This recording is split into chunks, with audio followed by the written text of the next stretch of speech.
مگر وقت نہیں تھا۔ اس نے بیٹی کے ماتھے کو چوما اور کہا، بیٹی بس یہاں رہنا، یہاں سے ہلنا مت، میں ابھی فوراً آتا ہوں، اپنی جگہ سے کہیں مت جانا اور بس اپنے بابا کا انتظار کرنا۔ اس کے پاس وقت بہت کم تھا، دونوں بچوں کو ایک ساتھ لے جانا یہ اس کے لیے ناممکن تھا، کیونکہ وہ چھوٹے بچے تو نہیں تھے جنہیں وہ اٹھا کر لے جاتا۔ اس کا بیٹا شمائل ویسے تو 12 برس کا تھا، لیکن اس کا قد اپنے باپ کے برابر تھا، اور شمائل کو لے کر وہ سیڑھیوں کی طرف بھاگنا شروع ہوا۔ اس کا ایک بازو آگ کی لپیٹ میں آ گیا، بازو جل چکا تھا، لیکن وہ اپنے بچے کو لے کر جلدی سے نیچے آیا۔ درد ناقابل برداشت تھا، مگر اس نے ہمت نہ ہاری۔ اس کا ایک ہی مقصد تھا، بیٹے کو بچانا اور بیٹی کے پاس واپس آنا۔ کسی طرح وہ نیچے پہنچا اور شمائل کو ایک محفوظ جگہ پر چھوڑا۔ شمائل رو رہا تھا، اپنی بہن کو پکار رہا تھا۔ عظیم نے اسے لوگوں کے حوالے کیا اور واپس پلٹا، مگر اب حالات پہلے سے بدل چکے تھے۔ آگ پھیل چکی تھی، دھواں اتنا تھا کہ اندر جانا ناممکن تھا۔ عظیم نے چیخ چیخ کر طاہرہ کو پکارا، بیٹی کہاں ہو؟ مگر کوئی جواب نہ آیا۔ لوگ اسے روک رہے تھے، مگر وہ دیوانہ ہو چکا تھا۔ چند لمحوں بعد چھت کا ایک حصہ گر گیا، آگ نے سب کو اپنی لپیٹ میں لے لیا۔ محمد عظیم کی آنکھوں کے سامنے اس کی بیٹی طاہرہ جل کر راکھ ہو گئی۔ وہ زمین پر بیٹھ گیا، اپنے سر کے بال نوچنے لگا، اس کی چیخیں آسمان کو چیر رہی تھیں۔ ایک باپ اپنی بیٹی کو اپنی آنکھوں کے سامنے مرتا دیکھ رہا تھا، اور یہ کوئی عام معاملہ نہیں تھا۔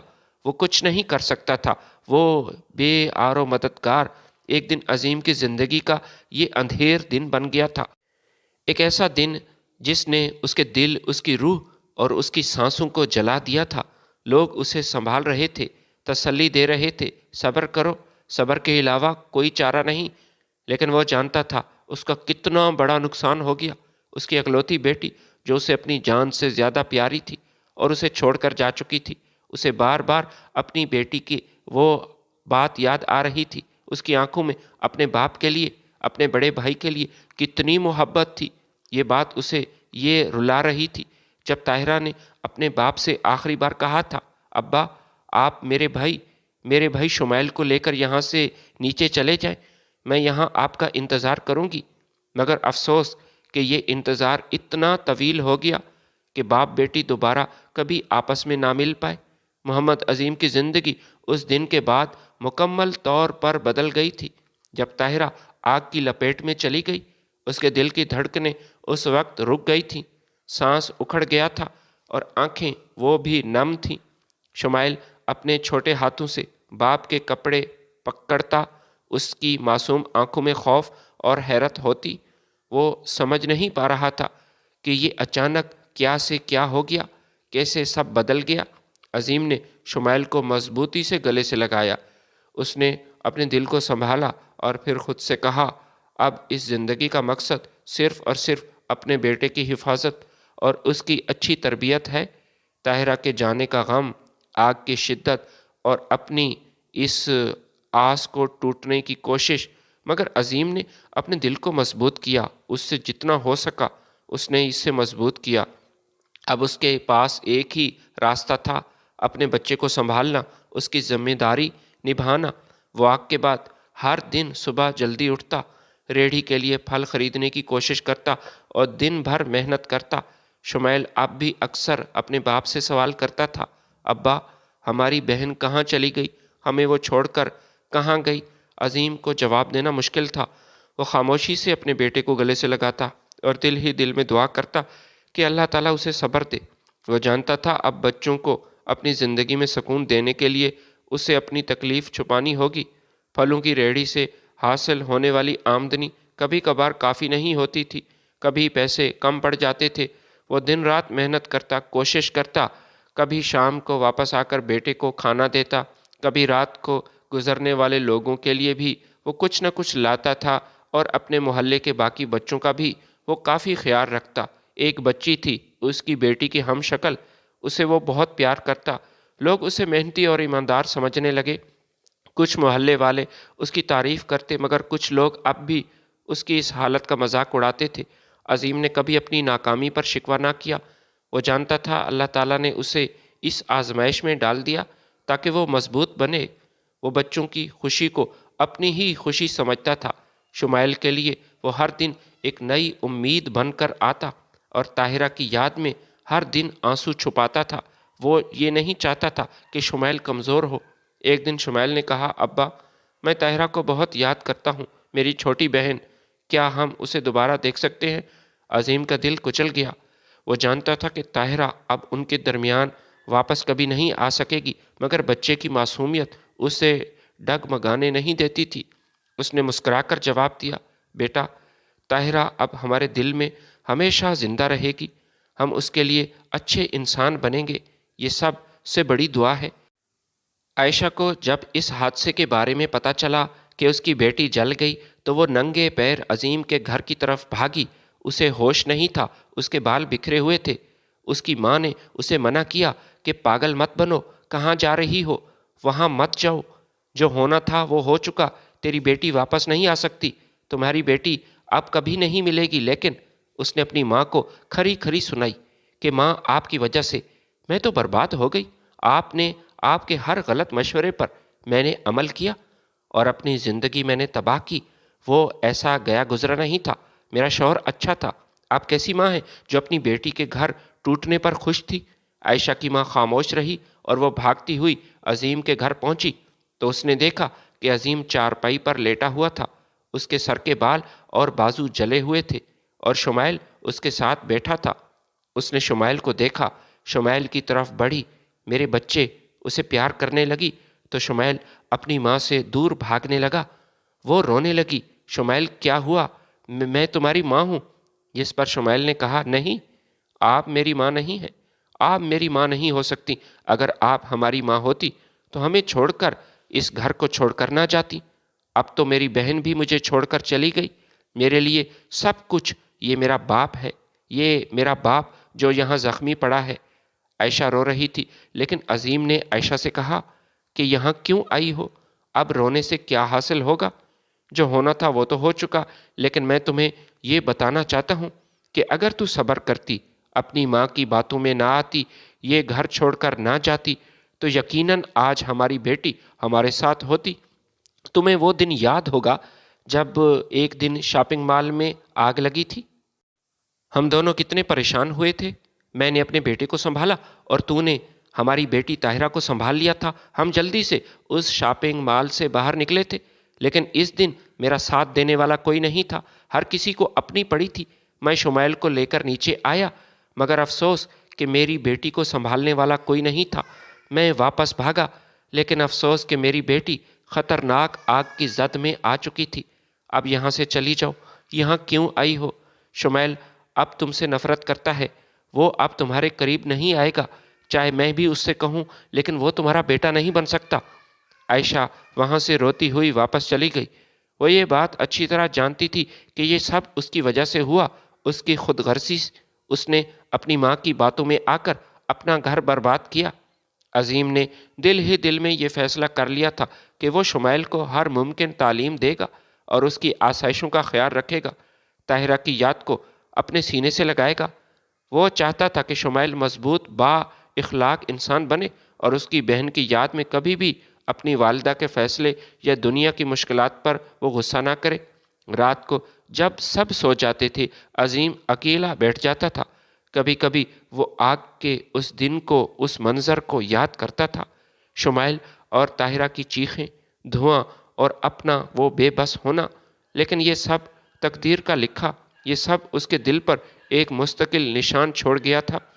وہ جانتا تھا، وہ اچھی طرح جانتا تھا کہ زندگی رک نہیں سکتی، اسے آگ کے بعد بھی اپنے بیٹے کی پرورش کرنی ہے، اس کے لیے محنت ضروری ہے۔ باقی رہی عائشہ، تو عظیم کے گھر سے جانے کے بعد عائشہ واپس اپنی ماں کے گھر نہ گئی۔ کسی کو معلوم نہیں تھا کہ عائشہ آخر کہاں چلی گئی۔ پچھلے 3 دن گزر چکے تھے، لیکن وہ واپس گھر نہیں گئی تھی۔ کوئی نہیں جانتا تھا کہ عائشہ کہاں گئی۔ کوئی کہتا تھا کہ یہ سمندر کی طرف جا رہی تھی، کوئی کہہ رہا تھا کہ وہ وہاں جا رہی تھی۔ عائشہ کی ماں پاگلوں کی طرح اپنی بیٹی کو تلاش کرتی رہی، مگر اپنی بیٹی کے بارے میں کچھ پتہ نہیں کہ وہ زندہ ہے یا مر گئی۔ وہ کہاں گئی؟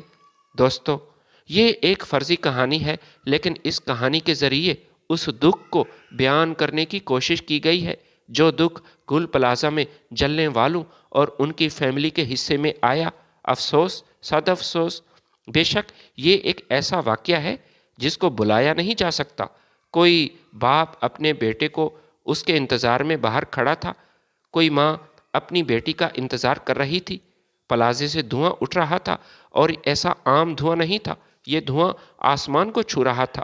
لوگ اپنے پیاروں کے بارے میں جاننا چاہتے تھے کہ وہ کیسے ہیں، زندہ ہیں یا مر گئے، لیکن انہیں بتانے والا کوئی نہیں تھا۔ یہ ایک قیامت خیز منظر تھا جس کو الفاظ میں بیان کرنا ناممکن ہے۔ اللہ تعالیٰ سے دعا ہے کہ وہ اس حادثے میں جلنے والے اور فوت ہونے والے افراد کی بخشش فرمائے اور ان کے لواحقین کو صبر جمیل عطا کرے۔ بے شک یہ متاثر خاندانوں کے لیے بہت بڑی آزمائش تھی۔ اللہ تعالیٰ سے دعا ہے کہ وہ ہمیں آسانیاں عطا کرے اور آسانیاں تقسیم کرنے کی توفیق دے۔ آمین۔